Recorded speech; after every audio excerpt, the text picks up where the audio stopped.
Hi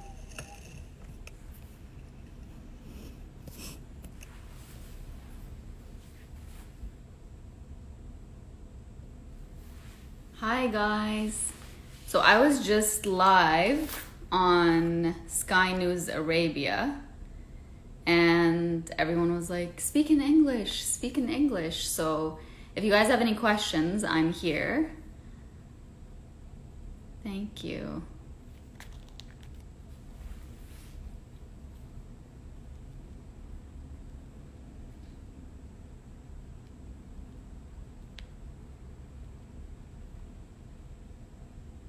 Do you guys have any questions? I know everyone was like, speak in English, and I'm like, I wish I could, but I can't.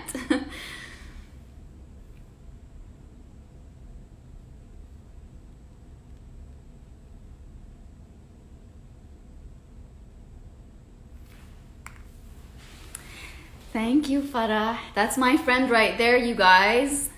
Farah Benny. She's right there. And she was watching me the whole time. Get you friends like that. Toronto. Hopefully one day when I go to Toronto, I'll let you know. Do I believe in love? Absolutely. I believe in love. I think that love is,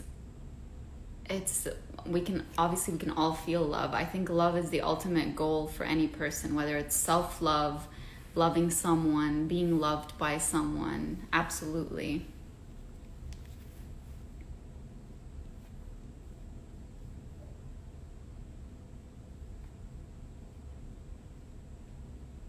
Any recommendation books for 20 years old? I would say, if you're asking about my books, any of them, but let me know what you're dealing with and I can help you. Did you read The Alchemist? Yes, I did. It's one of my favorite books. And I think the thing that I love the most about it is that we spend so much of our lives looking for that thing that's going to make us feel like our life has a purpose or that our life is worth living, when really it's where we started. It's within ourselves. That's what I love the most about it. Thank you. And thank you for saying Mind Platter is the best book ever. Sky News Arabia interview will be available on their page. I'm pretty sure they're going to upload it there. Yeah, it was a little scratchy. I felt like Bambi when Bambi first starts walking, because I don't normally speak about writing in Arabic. I don't speak about feelings normally in Arabic. I have all of the language in English, so it was difficult, but it's not going to be the last time. After being burned by close to all women in my life, I have a hard time trusting love. I still believe in it, but it's the trust part I struggle with. Okay, so thank you for asking this question, because I usually get questions from women saying I've been burnt by all the men in my life, and usually there's this perception out there that it's only women who experience that pain, and I've been trying so hard to say men and women experience that. I think women they feel like it's more socially acceptable for them to talk about things like this. Whereas for men, most times, men and boys, they're looked down upon if they do speak about things like this. I mean, women do feel that way too, but I'm just saying in general, that's the case. So thank you for asking this question. So what I would say is, I'm going to give you the same advice that I give anybody who says, I'm afraid of trusting again. I'm afraid of taking risks again. So I'm a woman. Do you think that someone like me, because I'm guessing you've been following me for a period of time and you see the kinds of writings I put out there, if you believe that I am trustworthy, then you have to believe that women like me out there exist, right? So think of every woman around you that you haven't had a relationship with. Maybe think of a friend of yours or any woman around you that you see as somebody who is very trustworthy, somebody who is worth taking a risk on by anybody out there, and ask yourself, and tell yourself, if a woman like her exists, then there must be many more out there. And maybe I've had a few very bad experiences where I've trusted and my trust was broken, but that doesn't mean that every experience moving forward is going to be the same. So if you're going to allow the fear that a few women have caused within you, the fear of that pain that they've caused within you, if you're going to allow that fear to stop you from taking another risk with someone new, then you are allowing each and every one of them and each and every one of their pains to continue to hurt you. Right? Is it worth it? You might take the risk and you might get hurt again, and you might be broken again, and you might feel like, oh, I shouldn't have trusted. But you have to understand that someone breaking your trust means nothing about you. They've made that choice. It's not your fault. And once you learn to separate who you are and your worthiness from someone breaking your trust or making that choice, you will immediately... Now I'm having a hard time speaking in English because I spent an hour speaking in Arabic and now I'm thinking in Arabic. You will start automatically being able to sense when someone isn't right for you, when someone isn't trustworthy, because now you're trusting yourself more, because now you see yourself on the inside and you separate people's actions from what they mean about you. So I hope that helps.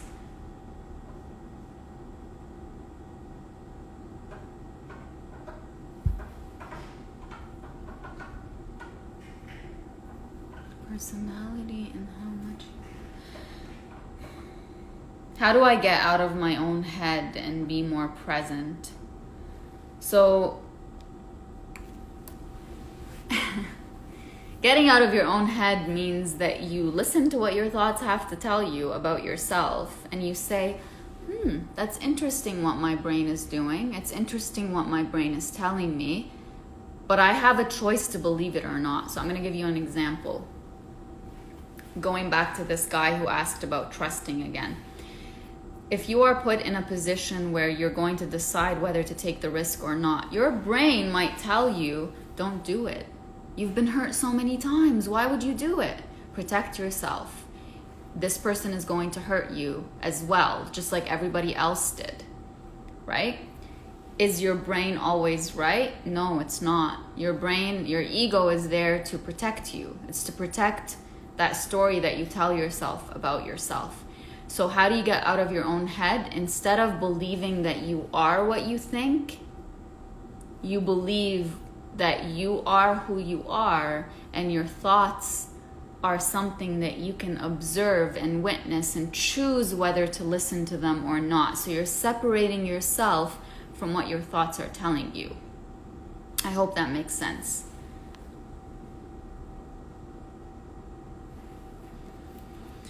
How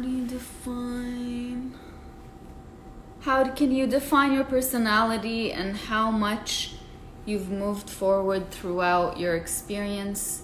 And is your personality expressed with how you wear or talk or dress or eat? I don't know if you're asking me personally, but if you are, would you mind repeating that?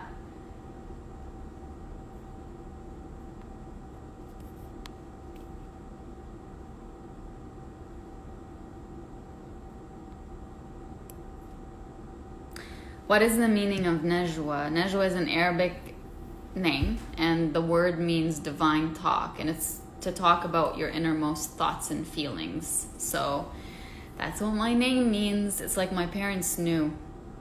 You were great in talking Arabic, thank you. I was really nervous. I forgot certain very basic words, like failure. I was like, what is wrong with you? How could you forget what failure is? It's because I haven't said it in Arabic in ages. So I just needed some time. Thank you.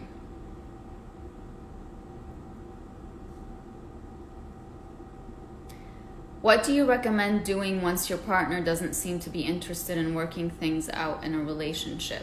Okay, so this is where it comes to respecting your partner's boundaries. So you might go through a phase where you think, I don't want to work on this. And what would you expect? You would expect that your partner respects that, right? That they respect the fact that this is not something that you want to talk about and it's not something that you want to work on.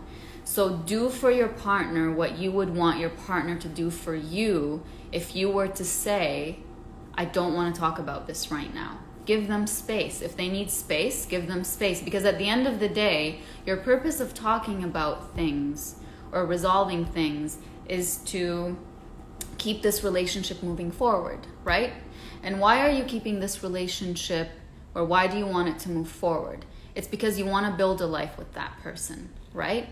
So if this person doesn't want to continue to build that life with you, then no matter what you say or do, they're not going to, especially if you're not respecting the boundary that they're drawing. So if someone tells you, if someone that you've been with, even if you've been with them for 10 years, and I know it hurts, trust me, I know it hurts, but I'm just telling you what the right, reasonable thing to do is. You have to respect what they want, because if you don't, then what is the purpose of this whole thing, right? What is the purpose of keeping this person in your life in the first place if you can't respect that they're telling you, I don't want to work this through? So you give them space and you say, look, I know you must be going through a hard time right now because of whatever happened. Just know that when you're ready to talk, I will be here.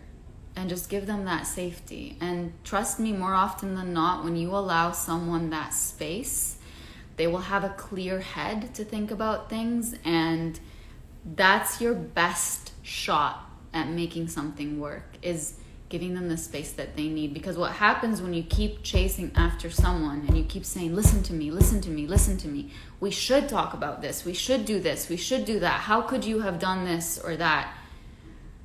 It's only going to push them further away, especially if they're telling you, I'm not ready to talk about this right now. That's what I would say. Why is love painful? Love is not painful. It's not. So if it's painful, it's not love. That's one of the biggest mistakes I find people make, is that they have this idea that if love isn't suffering and if love doesn't cause you that torture on the inside, then it's not love. That's so wrong. And I used to believe that. There was a podcast episode, actually. There was an audiogram that I put out there where I said I used to believe that love was sacrificing yourself for someone and not sleeping and not eating and not being able to function without that person being okay with you or being there. That's not love. That's codependence, and it's toxic. It's not good for you. So if what you're experiencing is painful, then I want you to reevaluate what it actually is. Is it this attachment? Is it this need to have someone in your life? Is it your inability to feel like you can let go of someone who's not right for you because you feel somehow rejected? But love is not pain. Why aren't your books available in Iran? I think there are certain restrictions there, but there are people there who have ordered them. So I would look at your local bookstores. You're the absolute best. Aw, thank you. How can I build myself into becoming a public speaker? Do you have something to say? Do you have something to teach? Do you have something that you're really passionate about? A message, a story that you want to send out to people? If you do, then start writing it out and start developing that speech. If I were to tell you right now, you're going to do a TEDx speech in 2 months, what would you write? And start preparing yourself for it. You know how people tell you they'll write something on their vision board so that they can put it as a goal and say, one day I'm going to do that?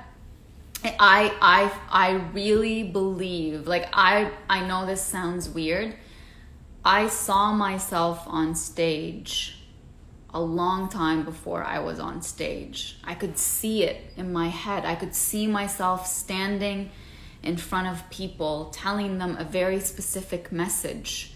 And when that happened, I thought to myself, I've thought this before. So start planting that seed in your mind. If you really want to become a public speaker, start seeing yourself on stage. The exact stage. Where do you want to speak and what do you want to say? And what kind of passion are you going to come with? And it will come. I'm falling for someone who would never reciprocate those feelings since he sees me as a sister, but I'm still falling deeper. How do I stop my heart from feeling that way? So if a guy doesn't see you as more than a friend or doesn't see you in a romantic way, you're only hurting yourself by continuing that friendship. So I would advise you to break that friendship and take space for yourself. I know it's hard because you're attached to this person somehow, but he's clearly telling you that he's not interested.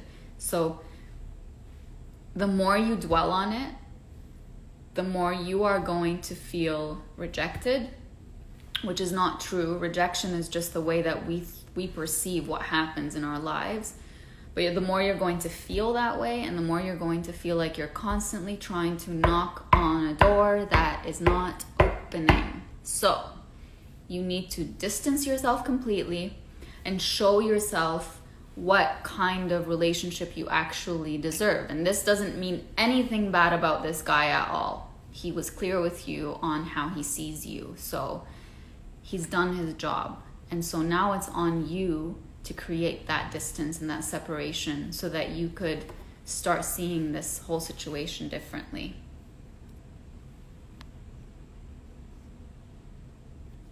What advice do you have for aspiring writers?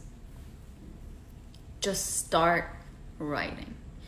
Don't think of where it's leading you. Don't think of, because here's what happens. When you have a very specific image in your mind about what your writing is going to look like, as you're writing, instead of you focusing on actually capturing what you're thinking or feeling or what you really want to capture, you're more worried about whether it follows what you are intending to follow. And so you fall into this hole of right and wrong, black and white, and you're not focusing on the creativity as much as you're focusing on whether it's right or wrong. So I would say just write. Don't worry about the rules. Don't worry about grammar. Don't worry about spelling. Don't worry about any of that. And once you start, it's going to develop into something that will give you a clear idea of what it is that you want to write about. Like, you're not going to sit down the first time you write and say, I know what I'm writing about. That doesn't even happen with me in terms of like writing a book. I never just say, this is what I'm going to write. This is what it's going to look like. This is how it's going to begin. This is how it's going to end. More often than not, it does not begin how I thought it would begin, and it does not end how I thought it would end. But I wouldn't have discovered that had I not sat down and gave that writing a shot, okay? So write and write and write as much as you can. More practice is better. And then learn about your own style and what it looks like and what it always sounds like. And if you are writing a novel or if you are writing a self-help book, or based on what it is that you're writing, you will find your voice in that niche. All right, 2 more questions, you guys. Oh, wow. Sorry, there's a lot of questions here. 2 more questions and then I have to go because I'm really tired.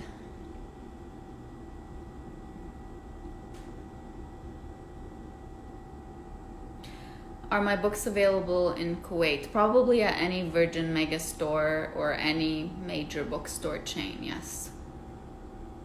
Why is it scary that one day someone will fall out of love with you? It's scary because you think it's scary, because you think that you won't know how to deal with it when it happens, because you panic. And no one wants someone that they really and deeply care about to not be there anymore.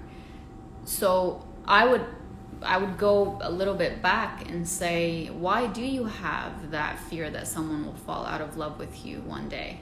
Is it because everyone in your life has fallen out of love with you at one point? And again, I go back to the very first question I answered in this live, which was, how do I trust when my trust has been broken so many times? So if you are allowing your past pains and your past experiences and the past ways that certain stories in your life have ended to convince you that every other story in your life is going to end this way, then you are projecting an end before it even happens. And when you see it that way and you live in fear of it, whatever it is that you live in fear of, that's what ends up happening. You attract, there's a quote, and I'm not the one who said it, but I don't remember who did. What you resist persists. So what you're afraid of is what will happen.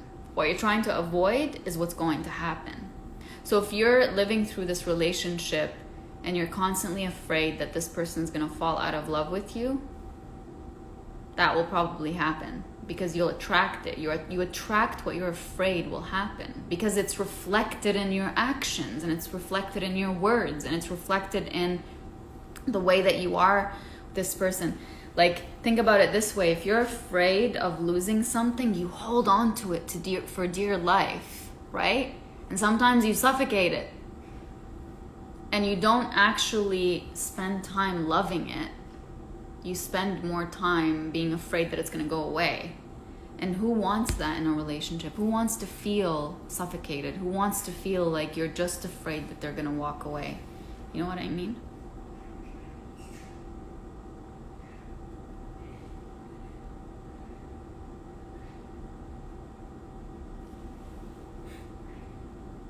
You guys, I didn't sleep last night. I'm really, really tired. So, I'm seeing a lot of comments on here on that. I have a very serious question. I have always pondered, why do people who continuously complain about a certain problem they're going through but don't take the time to find, I'm guessing, a solution? Because complaining is a lot easier than actually doing something, you know? I'm sure we all have that one person in our lives who you see them once in a blue moon, and you know, maybe you see them now and then in 8 months you see them again and they're still exactly where they were. They're still complaining about the same things, and a lot of times it's because they don't feel like they have what it takes to break out of whatever it is that they're complaining about. Like, it's not, I never look at someone like that and say you're weak for not being able to change your life. I say there's something inside of that person. There's some kind of a mental block or barrier in the way of them seeing that this risk, this change that they need to make about their situation is actually worth it and that they can succeed at it. Fear cripples people. Fear of change, fear of failure. Failure, remember, is not a word. It's not a word unless you make it a word. You can say I failed or I learned a lesson, and a lot of people don't see it that way. They think I need to make sure that I'm going to succeed at this change or I just won't do it. So then they get stuck in that place where they're miserable where they are, but all they can do is complain because they're not willing to make the change. So that's what I would say. Thank you guys for telling me to take a break. I promise I will. Should you ever get back with your ex? Only if the reasons the relationship ended have been resolved.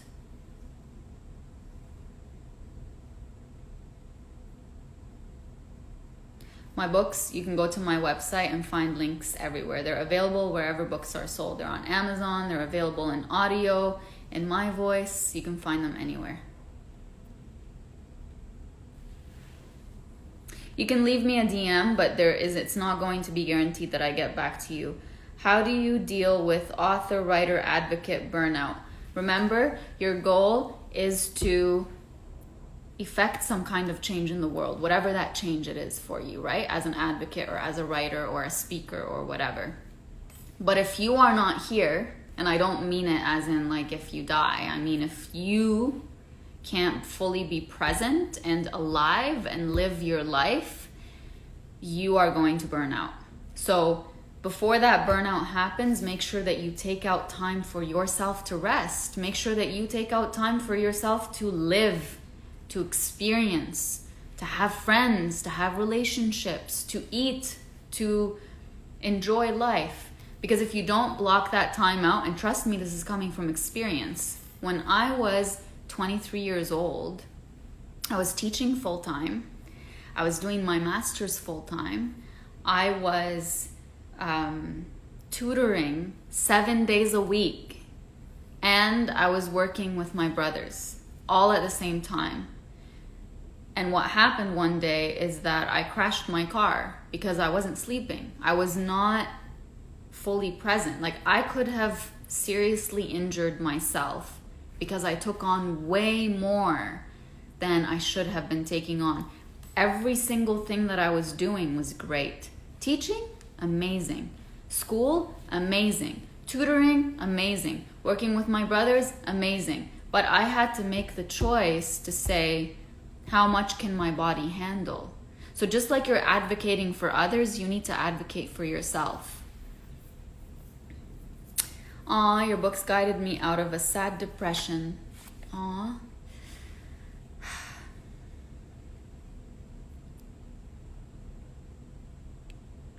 If they left us, does that mean they never loved you? If so, that hurts to not know that reality for long. Not necessarily. I think you can honor the fact that someone loved you and say he or she loved me in the past, but they just don't feel that way about me anymore. Love is not something that's like, just because, there's a page in Sparks of Phoenix where I say not every new beginning is meant to last forever, and not every person who walks into your life is meant to stay. Right? Not every new beginning is meant to last forever, and not every person who comes into your life is meant to stay.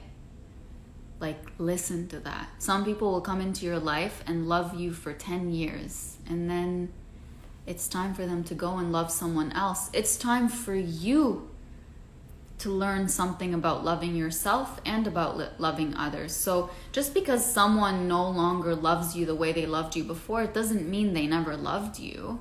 It could just mean that they don't see you that way anymore. So don't bring yourself further down by saying they lied to me this whole time, unless you have evidence that they did.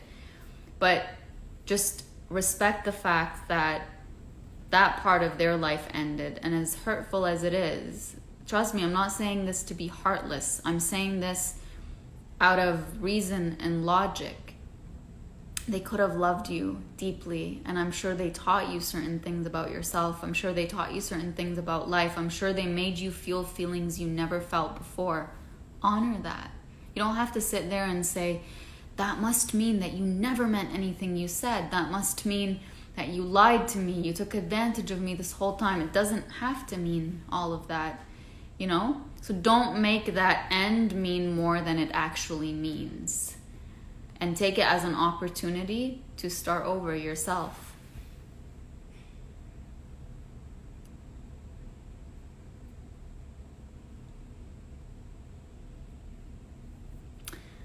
Really made me love myself and accept what happens in life. Amazing.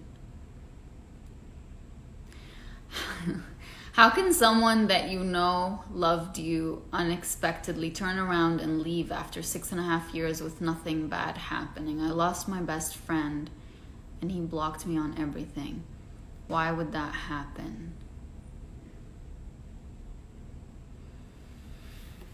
So, you'll never know the reason why someone unexpectedly stopped feeling a certain way about you. You can never know the real reason. And they might give you the reason. They might tell you, I found someone else. Or they might tell you, you just didn't give me what I needed. Or they might tell you, I need time for myself. And those things could be true, but they could also be excuses because they're very afraid of telling you the truth of why this is no longer working. So stop looking for the reason. because the reason doesn't matter. It's the fact and the reality that you're living in right now, which is that person is no longer there, and that person no longer wants you to reach out to him. Does it hurt? Yes. Does it feel like betrayal? It does, because that person was part of your life for that long. So accept that that's how you feel, and accept and understand why you're feeling that way, and stop giving that person more power than they actually have over you and over the way that you feel. So say, I am feeling betrayed because he cared about me for as long as he did, and then all of a sudden he turned around and said and acted as if nothing happened. He must be so heartless. Could be that, but it could also be that he is protecting himself from seeing you on social media and seeing how happy you are and seeing what you're doing with your life, and maybe he just wants a clean break because he feels about you a certain way and he doesn't want that to guilt him into talking to you again. That could be a reason. I don't know if it's true, but why do we always go with the explanation that proves to us that we are not good enough, or that we are not worthy, or that we deserved what happened, right? So focus on the fact that this person no longer wants to contact you, and just respect that. And just say, if I were in his shoes, what would I have wanted? You probably would have wanted him to respect that boundary and respect it. Don't sit there and say, but it's not fair, or it shouldn't be this way. Yeah, maybe it shouldn't be this way, but that is what it is, and you need to accept it. The faster you get to accepting it, the faster you will be able to move on. If you need more help with this, just send me a message.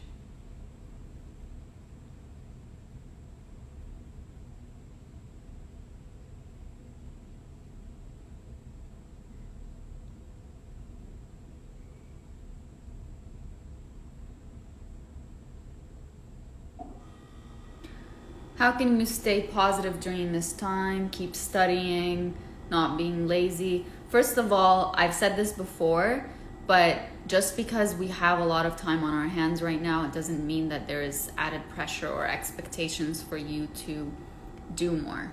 Because this is a very uncertain time in the world, and there's a lot of fear. And you know, I go through times where I'm like, oh my God, what if someone close to me gets it? And what if this happens? And what if that happens? There is a lot of fear and uncertainty. And so keep that in mind. Just because you have more time doesn't mean you need to be doing more right now. You have the right to spend some time being scared. That's fine. And feeling uncertain about the future.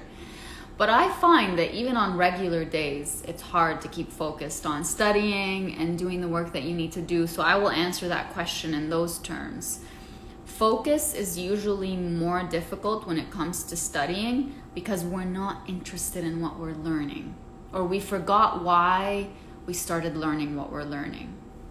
So stop what you're doing when you're studying. You know when you keep going over that one page and you're like, I don't get it, I don't get it, I don't get it. I just don't get it.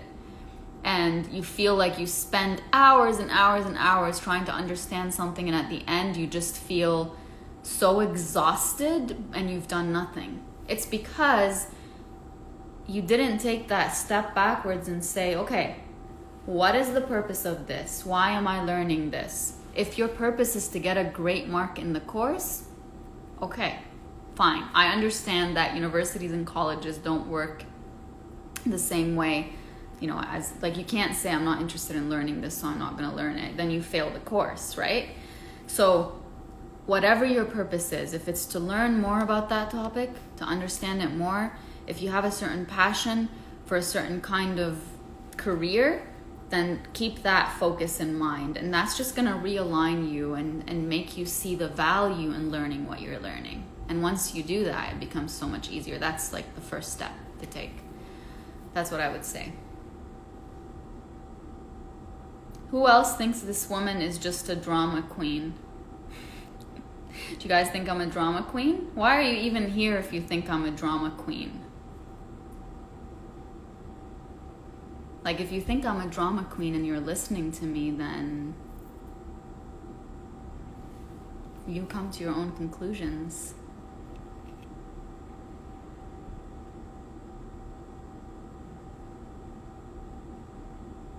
Do you believe we need versus want a love partner in life? I don't think we need a partner in life. I think we want one. Because the moment you say you need something or need someone, then your success as a human being is built on that someone being in your life or that something being in your life. So change your thinking. I don't need a partner to be okay.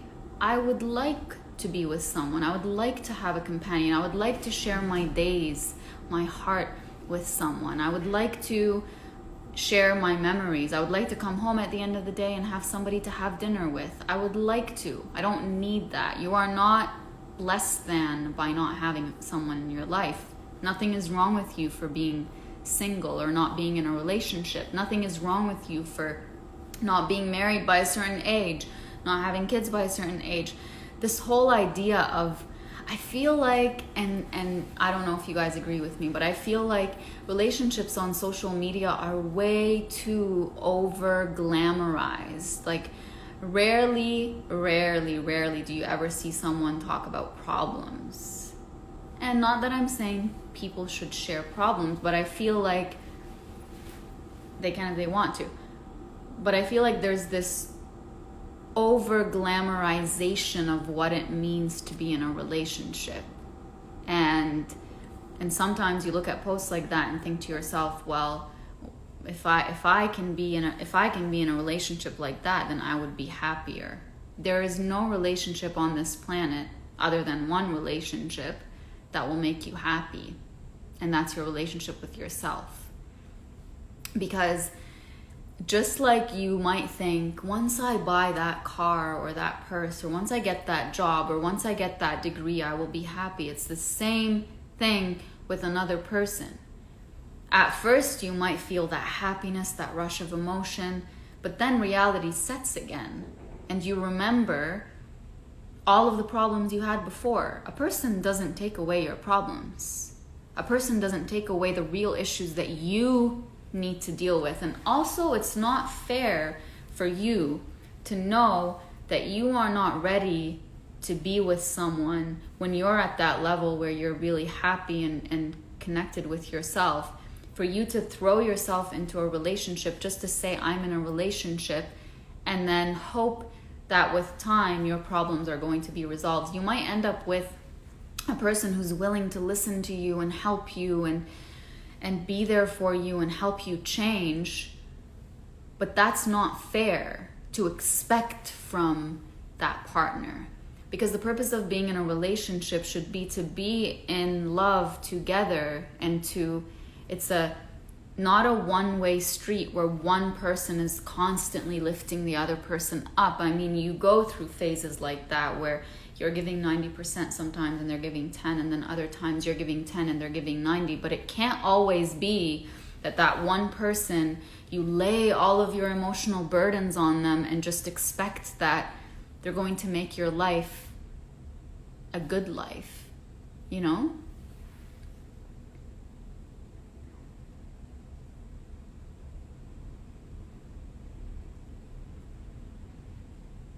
Sometimes you aren't ready and you must take a step back and understand your mind space. Absolutely. That's why when people get into rebound relationships, and I know I've said this so many times before, but I always read these quotes on social media that say the best way to get over someone is to be with someone else. And I cannot tell you how much I hate that way of thinking, because you are not taking the responsibility for healing. You are not taking the time to work on whatever it is within you that you need to work on. You are not taking the time to breathe and be alone and figure out whether you can live alone or not. You know, there's the book by Elizabeth Gilbert. If you guys don't follow her, you should. Eat, Pray, Love. And it was turned into a movie, so you may have watched the movie. But there's one scene at the beginning where Liz is telling her friend, I need to change. And I'm going to travel. I'm going to go to Italy, and then I'm going to go to India, and then I'm going to go to Bali, and this is how I'm going to change my life. And her friend is like constantly telling her, like, this is crazy, why would you do this? Like, you have a support system here. So Liz loses her temper a little bit and says, do you feel my support? Do you feel my love? No, I have no pulse. Like, I can't feel anymore. And so then she says, ever since I've been in college, I've either been with a guy or been getting over a guy. I haven't had the time to just be with myself. And that's such a powerful scene. You have to learn how to be with yourself before you expect, because my battery's dying. You have to learn how to be with yourself before you expect, you should never expect that someone is going to make your life better. That expectation is just not fair. But you have to learn how to be with yourself before you jump into, getting that external validation from someone wanting you. You have to want yourself before someone else wants you. You have to you have to see your value before you sit there and expect someone to tell you this is your value. Because now you're allowing someone to define you. You don't want that. You want to learn how to know who you are and know what your value is. And you guys are going to love this, but so many questions. You guys are going to love this, but I've said it before, but every time I say it, I feel like it helps more people. There was a quote that I once read. It's not by me, but I also don't remember the author. That says, I am not afraid to eat alone because I know what I have to bring to the table. Think about that. When you know your value, you're not afraid of someone walking away from your life. You're not afraid of being on your own because you know that value within you. Love from the USA. Love from Canada, of course.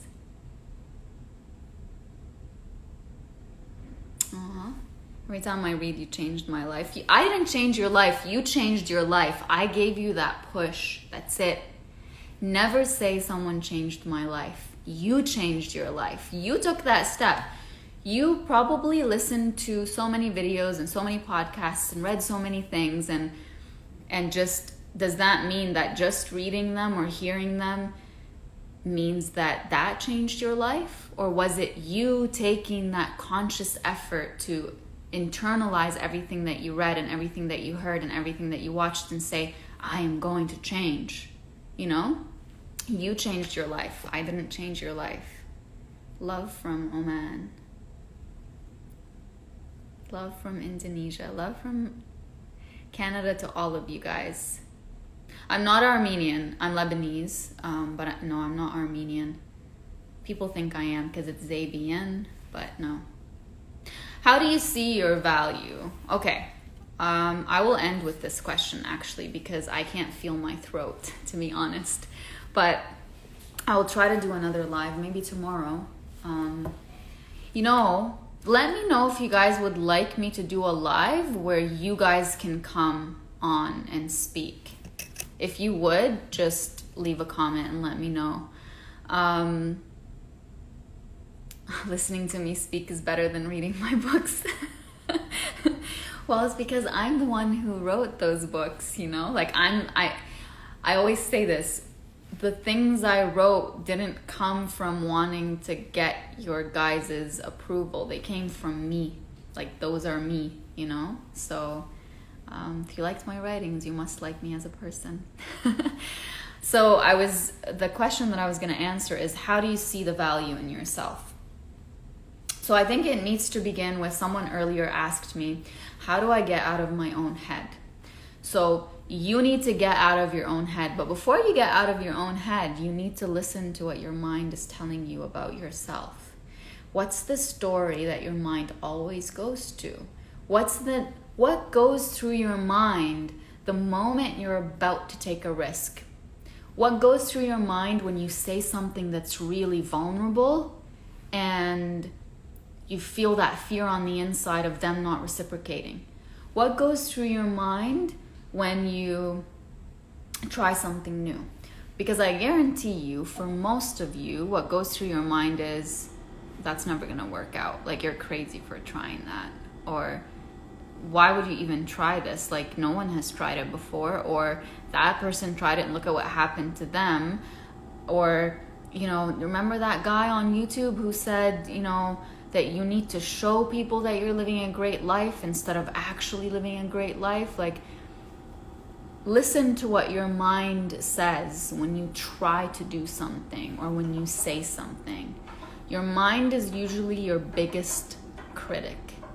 And what your mind tells you is a reflection of what you really think of yourself on the inside. So I'm going to give you this example. If I told someone that I liked them, okay? If what's going through my mind when they say I don't like you back is, well, you knew that was going to happen. Like, why would you even do that, Najwa? Why would you even try? Like, you knew he didn't like you. That could be one narrative that goes through my mind. Another narrative could be, well, you know what? If this worked out, it would have been the most beautiful story. And now you know. Now you know that in 10 years or 20 years, you're not going to look back and say, I could have said something or I could have done something. That's another narrative. The first narrative reflects my own insecurities, which is the value that I see is only based on whether someone reciprocates my feelings. Now that I know that, I can take it and say, but if I were to speak to a person I love so much about their value, would I tell them that your value is based on who reciprocates feelings towards you? No, I wouldn't. So why do I see that about myself? Why do I say that to myself? So first you listen to the dialogue and then question yourself and say, a person who's in a state of self-love, a person who is in a state of knowing who they really are and knowing their value, what would that person say to themselves? The second scenario that I said, where I said, you know what? At least you'll never regret not saying how you feel.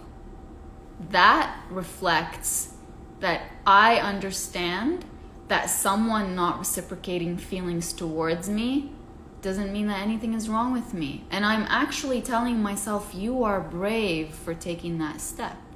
So that's an example, and I hope it helps. So understand what your mind really tells you about yourself, and then ask yourself, what would a person in a state of self-love tell themselves about that value? And what do I need to change moving forward about my way of thinking? See, you guys, I always say I'm going to stop, but then I see more questions.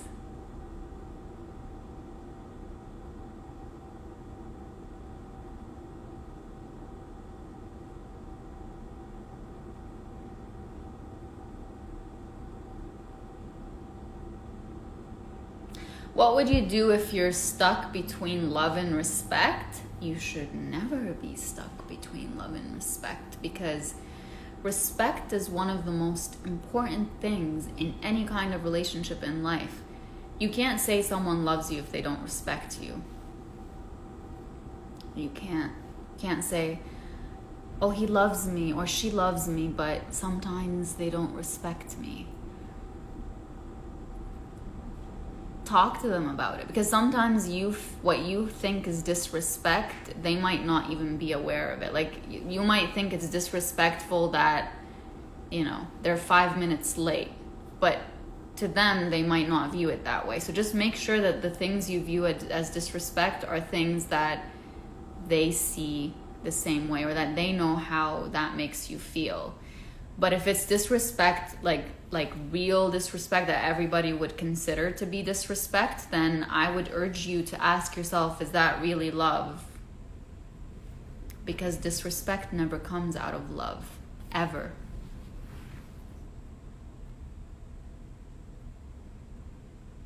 I do speak Arabic. There's an interview on Sky News Arabia right now that you can go and watch.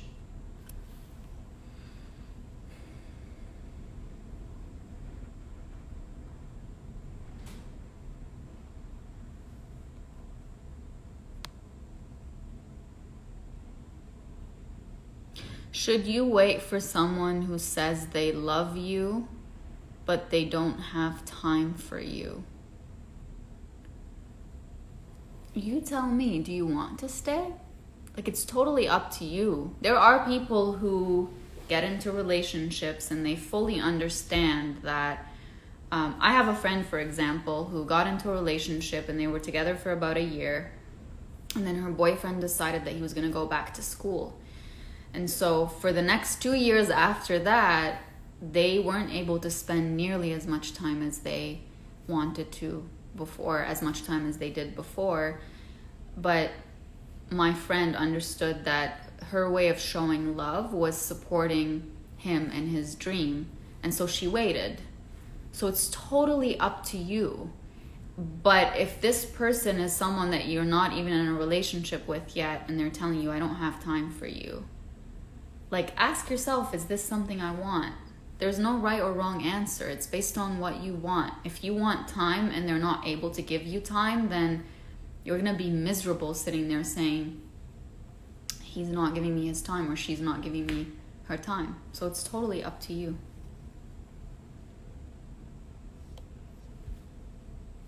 Is it possible for a person to love you but is in a relationship with multiple people apart from you? Oh my God. I will probably get in a lot of trouble for saying this, but I personally don't agree in a person being in multiple relationships at the same time. Personally. If you agree with that for yourself, go ahead. I can't be with someone who is in multiple relationships in addition to me.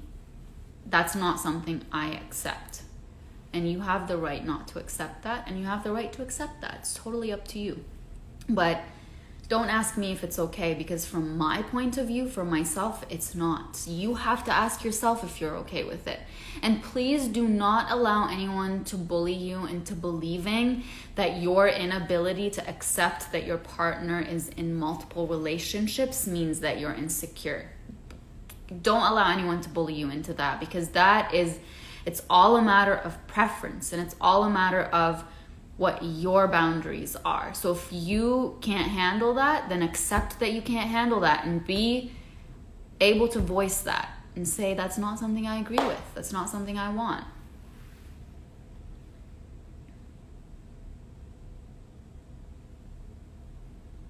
What would you do if you were someone's safe haven, but now you're not anymore, and they totally shut you when you didn't do anything wrong and you keep worrying about them?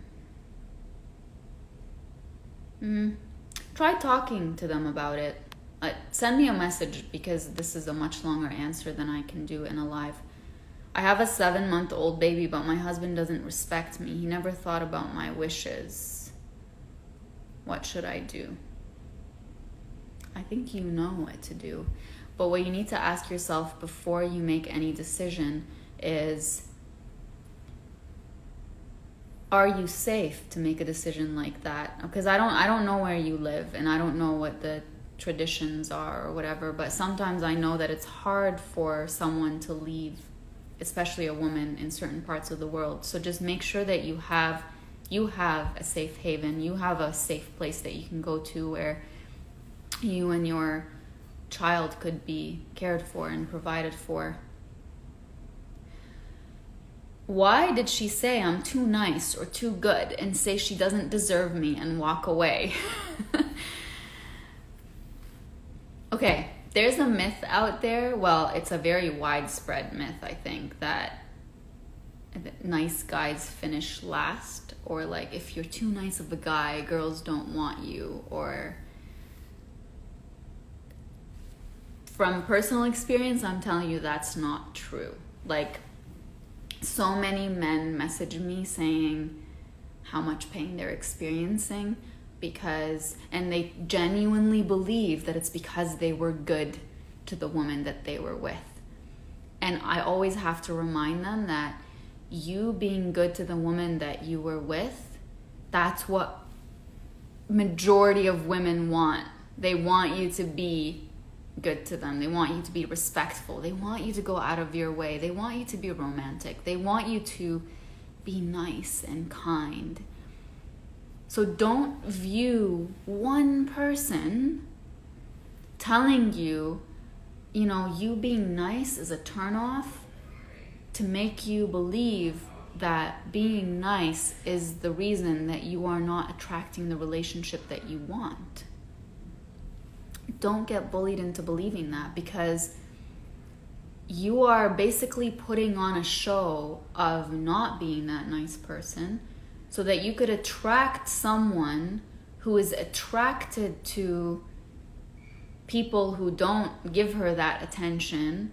And the moment your true self starts to show, she's going to be fooled by you or feel fooled by you, and that's not the person that she fell for. And the reason that we are usually attracted to, in general, the reason that we are usually attracted to people who are unavailable, whether you're a guy or a girl, the reason that you're attracted to someone who's not available is because, remember that story that I told you, your brain tells you you're not good enough, you're not worthy. You constantly seek out people who prove that to you. Because when they prove that to you, they are feeding your ego. And your ego is the story that you tell yourself about yourself. It's your sense of identity.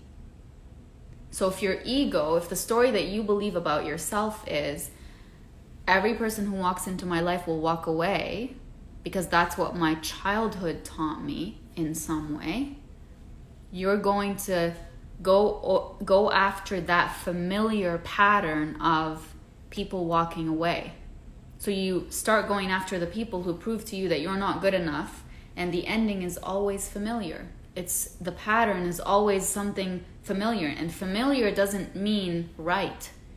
And that's why when, for example, a girl like the girl that you met tells you you're too nice, that could very well be stemming from the fact that she's never been used to the unfamiliar situation, which is someone staying, someone actually liking her, someone actually being kind towards her, someone actually taking time out of their day to be there for her and love her. It's very unfamiliar to her. So she's going to look at it and say, this is too weird. I've never experienced this before. It's scary. I'm going to push it away.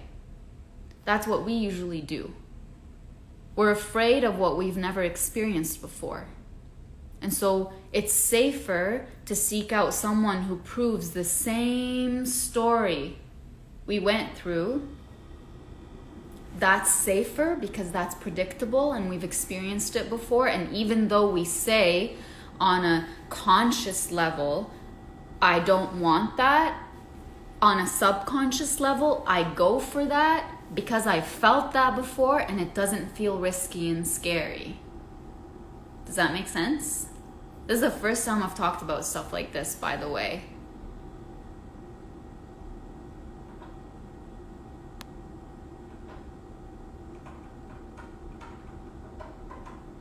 How do you deal with people who avoid you or ignore you without any reason, especially if they are important ones like family members, brother's wife, people ghosting you? I just wouldn't interact with them. If someone is choosing not to talk to you, and a lot of times ghosting comes off as very disrespectful because you're trying to be heard by someone and they're acting as if you're not there. Like, it's the ultimate form of making you feel not seen and not heard, but it only makes you feel that way when you make it mean that way. If you can separate someone ghosting you from what it means about you and whether you're worthy of being heard and seen, then that doesn't get to you anymore. You just say, well, if it were up to me, I wouldn't have it that way. I wouldn't do that, but they're choosing to do that, and I can't sit there and dwell on what they should and shouldn't do. I can only control what I can and can't do. How can I forgive my partner for cheating, and should I? Should you? That's totally up to you and totally on your own time. Also, Remember that forgiving them does not mean that what they did was okay. It does not mean that they have an entry into your life right away just because you forgave them. Forgiving them means that what they did to you no longer has power over you and no longer controls how you feel. Forgiving them is letting go of what they did and what you made it mean about yourself. Okay? So how do you forgive your partner for cheating? It's totally up to you. It could look like you say, I've let go of what you've done to me, but I don't want you in my life anymore. I forgive you, but I don't want you in my life anymore. If you want to work on it, then you need to be very clear on what your expectations are moving forward. And if this person, when someone cheats on you, they break your trust. So if what you need is to be able to rebuild that trust, is to have more communication with them, is to get a certain kind of communication with them, like them telling you where they are. My phone is at 10%, so it might die soon. I did do a podcast episode on this. It's podcast episode number 14. You can listen to that. But keep in mind, if they broke that trust, and if you want to rebuild it, and if they want to rebuild it for you and with you, they have to understand that the things that were broken over time need to be rebuilt. So if it means that they spend more time with you so that you could feel like you're rebuilding that trust towards them, and if you want to work on the relationship and they want to work on the relationship, and that's something that you need to build that trust, don't be afraid of expressing it. And if that person tells you, I'm not willing to do that, you need to trust me, and you're not comfortable with that, trust yourself. And if you need to walk away, walk away. The world is full of people. The world is full of life and love and kindness, and one person breaking your trust doesn't mean it's the end of the world, and it doesn't mean that everyone is like him or her, and it doesn't mean that you're never going to find someone who's trustworthy. The world is a lot bigger than the world we see around us.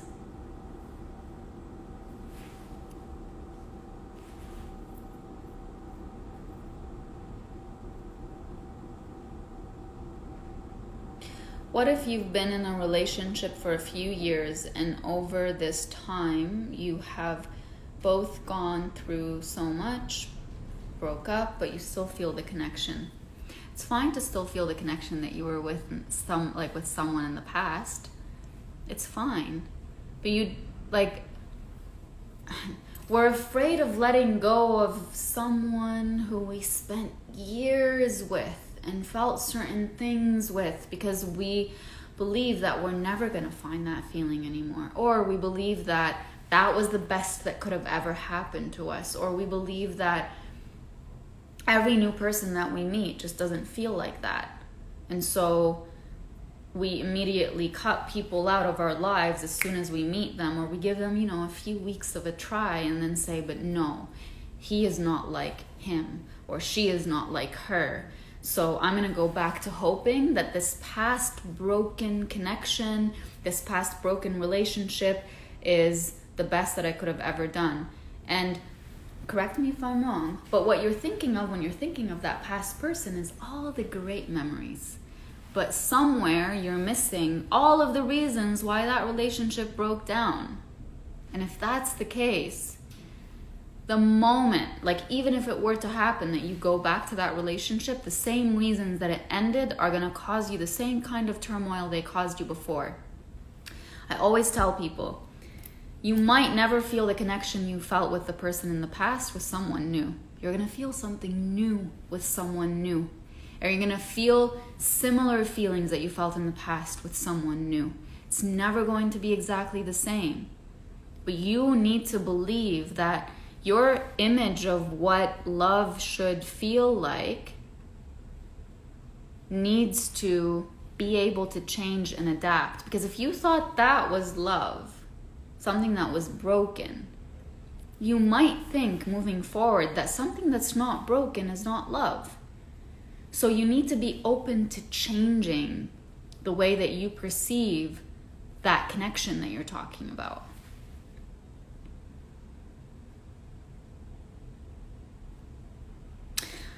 Ooh, this is a hard question. What if you were with someone for years and found out a year later that she slept with someone 3 times, claims it didn't feel nothing, but you kept both of us around and claims she loves you, but hid that?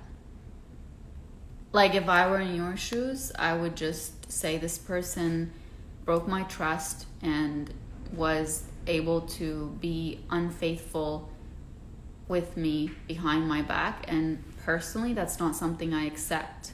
But I'm not going to make it mean something about myself, because you know what, every single person on this planet who's been cheated on, there has been someone looking at them and saying, like, she was cheated on or he was cheated on. Like, cheating has nothing to do with the person being cheated on at all, because even if they had their difficulties, and even like someone in our last live said to me, does my mental illness give my partner the right to cheat on me? Like, you guys answer that question for yourself. Nothing gives a person the right to go and be unfaithful towards the person that they built a relationship built on trust with, right? Aw, thank you for being here. By the way, you guys, my throat is killing me. Like, this is my form of like... It's okay. I don't think we have that much time left, to be honest, because I've been on here for about an hour, and these lives usually end at an hour. So I'll answer this last question. I'll make this live available. If you guys want me to do more lives where you can talk to me, leave a comment in the last... on the last video that I have on my in-feed Instagram and tell me that, and I will do that.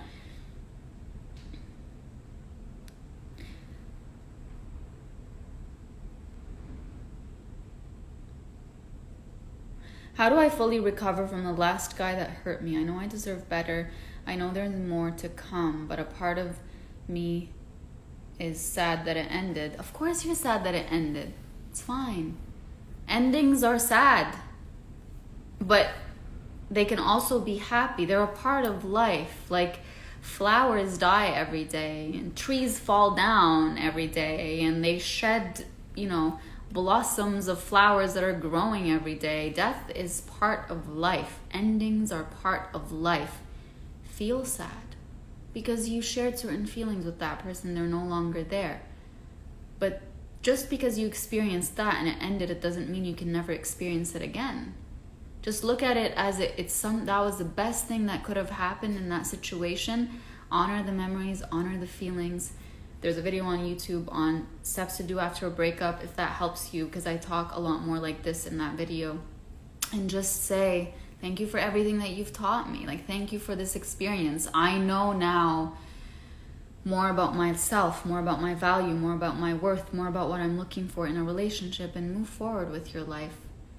If we were meant to end up with the first person that we fell in love with, then everyone would end up with a 14, 15-year-old person that they fell in love with, right? Life is about change.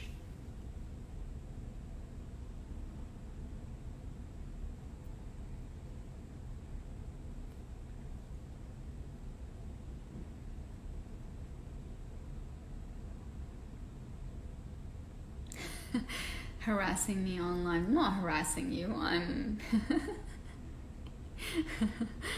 speaking truth. I'm looking for that question that someone's like, please answer my question.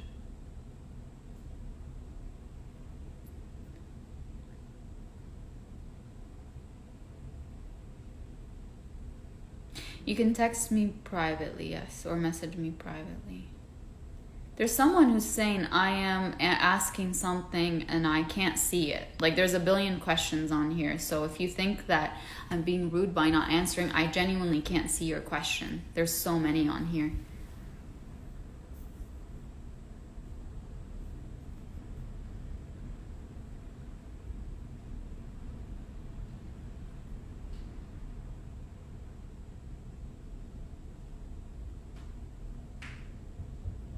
I just lost my dad and I didn't have a good relationship with him. I feel like there's a void in me that I can't fill. How do I deal with this? So I once read this beautiful piece about grief that said, grief is really just a way of loving someone. And so usually when we think of grief, we think of sadness, we think of misery, we think of feeling down, we think of not being able to let go, but that's not what it is. Grief is your ability to express how much you loved someone throughout their life, to your ability to express all the things that you wish you could have said, all of the things that you wish you would have done with them, all of the things that you would have done differently. And that grief, that hope that things would have been different or that you would have done things differently, that's just a way of expressing how much you love them. And it's difficult to lose someone before you're able to, especially to death, and especially a parent, to lose them before you're able to tell them exactly how you feel. But you have to remember that sometimes relationships, especially when it comes to family, fall apart because of both sides, and it would have been both of your sides' responsibility to fix something. So stop blaming yourself for the whole reason why the relationship with him fell apart, and just try to understand and be compassionate and self-forgiving with yourself when it comes to that relationship breaking down.